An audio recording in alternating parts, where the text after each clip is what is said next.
hear any of them? There's nothing. It's this. The speaker isn't working, so I can't really hear you guys. But But if you go on, it's fine. you hear them. Can When you I hear move on, we'll hear them. me They're now? going straight on. Okay.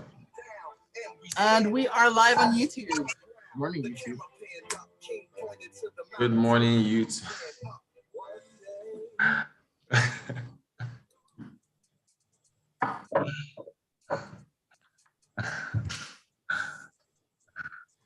Smooth 98.1 here. We are just in time for Business Express, the Tech Friday edition. And joining me, of course, Rotus. Good morning.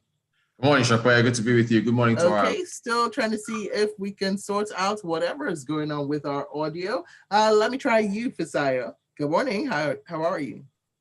Good morning, Shopway. Good morning, Lagos. Okay, well, you know what, people? Let me tell you while we try and sort things out over here. Let me tell you what we've got going on for Business Express today. And by the way, let me tell you how you can join the conversation, okay? So first of all, let me give you your way into the conversation. Send your WhatsApp messages into 0809 440 981. You can also go over to youtube.com/smooth981FM Lagos, where we are streaming live right now, and leave your comments up there as well. And we are on Twitter at Smooth981FM. Use the hashtag Business Express 981. There you go. So we're going to be talking about a bunch of things. But first of all, let me see if I can get you guys on. Hi, Rotus. Hi, Fisaya.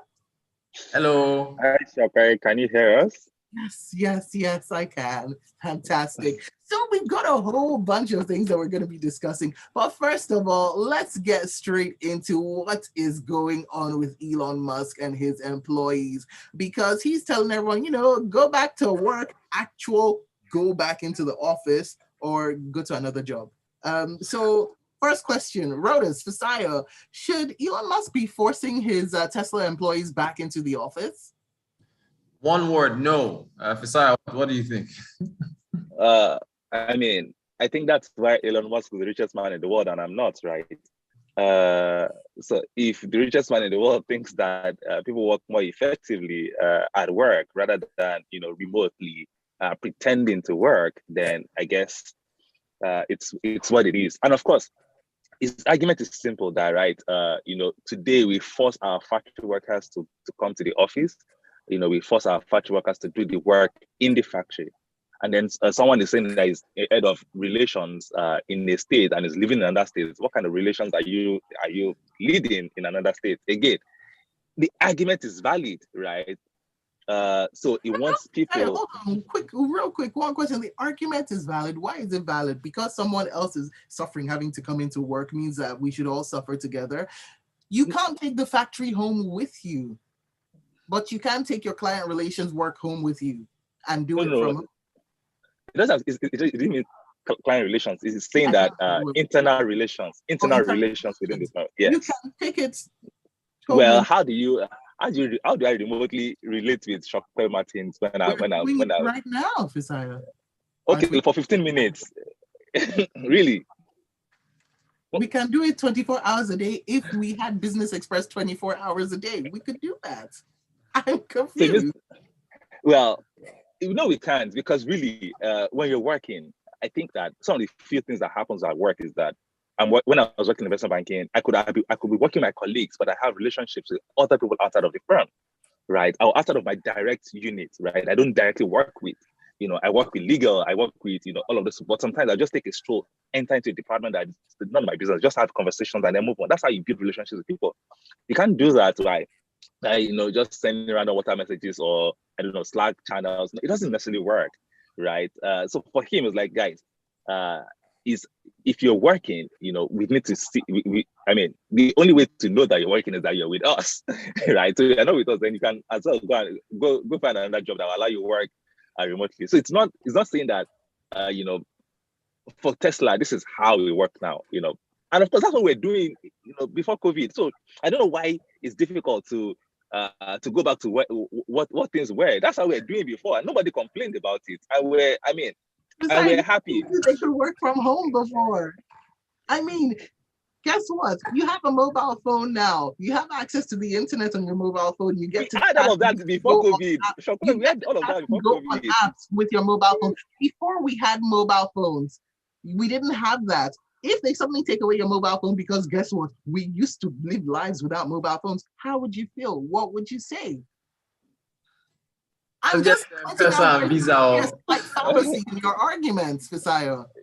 Because well, I'm confused. Well, again, it's not taking technology away from them. It's just saying that if you want to work here, you have to work from within the organization, because this is how we used to do it before. If COVID never happened, we won't think that remote work was possible. And the truth is that any people that supported remote work, I mean, I work remotely, which is good. I mean, I shouldn't say this on air because my boss might be listening. But the point is that I'm able to do while I work, I'm able to do a lot more things that are not work related. But if I'm at work, 8 hours a day, it's 40 hours a week. That's the minimum that is required to be at work, right? It means that I am the other non-work things I can do is to just a limit. It means that I'm forced to actually do the work that I've been employed to do, right? Not like I'm not doing the work I'm being employed to do, but I'm sure that if I have more 8 hours on job in the office, I'll probably be doing a lot more. I don't think I should say anything else, Rotus, because we can do this for the next 24 hours. So, Rotus, it's up to you. Yeah, no, M-Pesa. I want to just talk about the M-Pesa and the Safaricom. Rotus is totally tired of Elon Musk. I don't understand. So yeah, we'll move on. I'm also getting your thoughts on for that virtual card that they've launched for global payments and what it means for Safaricom's dominance. I mean, there's nothing new there. I mean, Flutterwave has a virtual card feature already. We use it for global payments, so there's really nothing new there, right? And of course, the partnership with Visa. Visa is the one issuing the cards, similar to the way your physical cards work. So, a virtual card works, so it's just M-Pesa partnering with the same way. If I have a fintech app, I can partner with Visa to launch a virtual card. So there's really nothing there, right? But for global payments, is it not? For outside a Visa card is for global payments. You can use it for global or local payments. That doesn't stop anything, right? I think the challenge here is that because the Kenyan economy is having dollar crisis, similar to the way the banks are doing. So that's why virtual cards work better, right? It's because my bank would say that I can't spend more than $20 a month, but of course my Google payments, my Netflix payments, my Google email payments, my Netflix payments, what else am I subscribing for? So some of the things I'm subscribing for that international services. I mean, if I'm an Amazon Prime subscriber, all of that is over $20 already, right? So the way virtual cards then work is that because it's outside of the banking system, outside of the direct banking system, not limited to your deposits in your bank account. It means that you can move your money from your bank account to your M-Pesa wallet and then be able to spend, as much as you can, up to 150,000 Kenyan shillings, or is it 300,000 Kenyan shillings that was said. Right? So that's now able to allow you to be able to spend more. But again, that's going to be at the prevailing exchange rates, not at the propped up exchange by the Central Bank of Kenya. I love that. So again, it's just all of those details. So there's really nothing new in that. Real quick, comments already coming in from people up on WhatsApp. So let's take this one in. Wachi actually has a question. So Fisayo, why aren't you in the studio? Yeah, because I can't. And all of them are regarding Elon Musk and Tesla. But why are you in the studio? See now, again, it's a difference. We've just had a conversation. Apple and I had this conversation before. I'm campaigning to not be in the studio. Don't worry about that. Let's see how it goes. I can imagine you doing this from home, and then maybe your cousin is around shouting, all of that. I have to leave my room to come and see the car to be able to do this conversation. Right? Oh gosh, Rotus, I'm doing it again. But this is what we're saying. The factory workers have to be in the factory. They can't take the factory home with them. I can't take this whole studio home with me. But you are not having to. You don't have to be in the studio. You can do it from home. You took the studio home with you during the heat of COVID, didn't you? No, we were in the studio. No, a lot of people were outside of the studio. I know people that were doing Zoom calls into the studios. They were not the presenters. No, I know a few presenters.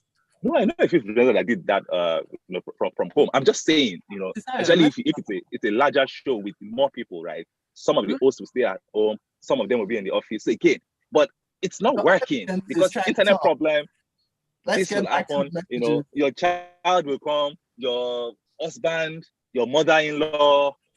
It's distracting. When you're at work, you're at work. If you're at home, you're at home. Don't take work home. Don't Don't Who bring said home to no work.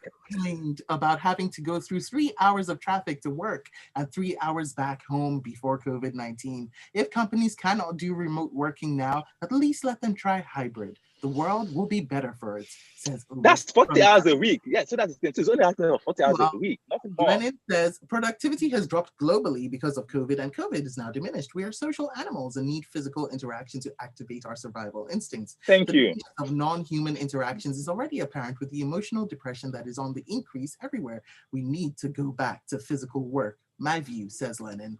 And Goki Thank from you. UK says, morning guys, I beg. Pack Elon Musk's matter to one side. His argument isn't valid. I understand his point of view, but it isn't valid. Whilst Damola from Shomolu says, Fisaya, your employer just needs to install a monitoring device and set production parameters to confirm your activities. Then you'll do less non-working things during working hours. Also, remote work largely places trust in the employees to deliver with minimum monitoring. You did not mention how long people who commute to a physical office would also spend in traffic. Traffic takes a toll on productivity. Remote it is, though, says Damola. The messages keep coming, but we've got more stories, Rotus. Shall we get back into it? Sheryl Sandberg, the chief operating officer of Meta, formerly Facebook, stepping down. Fisaya, do you think Meta will survive her exit? Why not? Why not? People will come. Hello, she's CEO. She's not the founder, right? Of course, she's like a stabilizing ship, anchor for that business. Especially when the CEO was very young. He was largely inexperienced. Was someone like Sheryl that ensured to a large extent stability from the daily operational perspective. And of course she became a celebrity employee eventually, a billionaire in the process. Someone like Sheryl is the reason why all this motivational speech around go and start a business is nonsense. When someone like her is a billionaire as an employee, come on, I'd rather be an employee like her than start any business today. But anyways, Facebook will go through what you have to go through. It's something that everyone goes through. I mean, when Apple CEO died, people thought that Apple wouldn't survive, but somehow Tim Cook was able to take the same company and make it into a $1 trillion business, and a much more than a $1 trillion business, without the CEO. So Facebook will always will survive. Most companies figure it out, especially when they brought someone from that has been with them for a long time as well, internally, right? Javier or something, what's his name? Javier, to fill in the role, understands the culture, understands, where they're coming from, understands what it needs to do to ensure that, yes, the ship is steady, and all of that. So I don't think it's going to be a very big problem because Sheryl is stepping down. Okay, and well, that's it. We've got 1 minute left. Should we try and touch a little bit? Messages. Take all the messages you can. Okay, real quick, let me just read out this message from Ned, who says, working from home depends on the nature of the business. For a manufacturing company, if you can work only from home, then you are irrelevant. Okay. Ned, thanks for that message. That's all, folks. Make sure you find Rotus up on social media. He is at Rotanquote, and Fisaya is at Arama Fisaya. Please go and tackle him. All of your comments, send them to both of them, right? Rotus, I noticed you didn't say anything about this. You were like, let's move on. No, I said I don't agree with Musk. I'm in support of people working from home. Yeah. I didn't hear that. I was getting on my soapbox and trying to tackle Fisaya on this. All right. Thank you so much, gentlemen. It's been an absolutely interesting show. Thank you. And that's it. We'll do this again next week, Friday.